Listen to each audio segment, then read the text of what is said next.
Sa maliit na baryo Maligaya, ang mga tao ay lubos na pinapahirapan ng kurakot na Mayor de la Cruz at kanyang mga tauhan. Ang pondong para sa malinis na tubig ay napunta sa kanyang bagong sasakyan, kaya't maruming tubig mula sa mga balon ang nagdudulot ng sakit sa mga bata.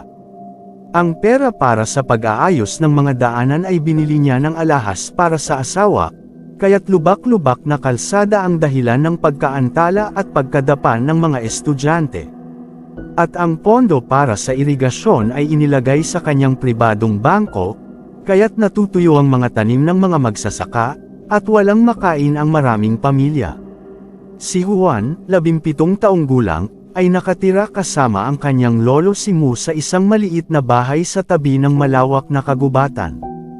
Palagi nilang naririnig ang mga kakaibang ungol mula sa kabundukan, mga tunog na parang hayop ngunit may katangiang tao. Tuwing sinasabi ni Juan na gusto niyang tingnan kung ano ito, lagi siyang pinagbabawalan ng kanyang lolo, "Huwag mong lapitan ang kubo sa dulo ng bakuran, apo. Bantay nito ang ating baryo." Isang araw, dinala ni Mayor de la Cruz ang mga armadong tauhan para sirain ang mga kubo ng mga mahihirap na pamilya sa gilid ng baryo. Sinasabing, para sa pagpapaunlad, ngunit totoo namang plano niyang ibenta ang lupa sa isang kumpanya. Habang binubuwag nila ang bahay ng kaibigan ni Juan na si Kuya Bert Ing, kung saan nakatira ang 3 bata at matandang ina, biglang naririnig ang isang malakas na hiyaw mula sa kabundukan. Ang lupa ay nanginginig, at ang mga dahon ng mga puno ay sumasayaw. Takot na takot, pumunta si Juan sa kubo sa dulo ng bakuran at doon niya nakita ang kalikas, isang nilalang na may katawan ng tao, mga sungay na kumikinang sa dilim, at mga mata na parang apoy na nagliliwanag.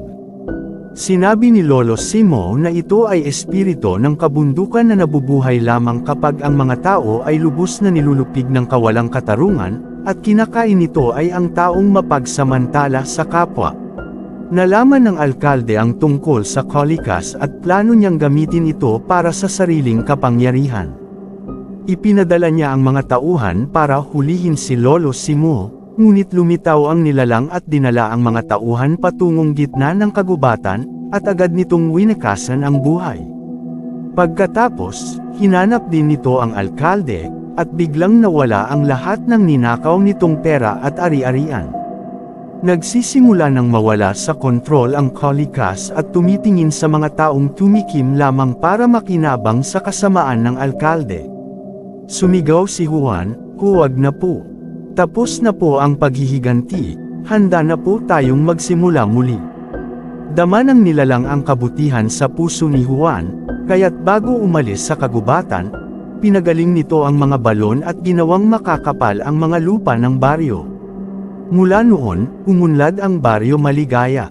Dumating ang tunay na tulong, at binuo muli ang paaralan at mga daanan. Tuwing gabi, naririnig pa rin ni Juan ang mahinang ungol ng kolikas mula sa kabundukan, paalala na handa itong ipaglaban ang mga taong pinapahirapan, basta't ito ay alagaan ng tama.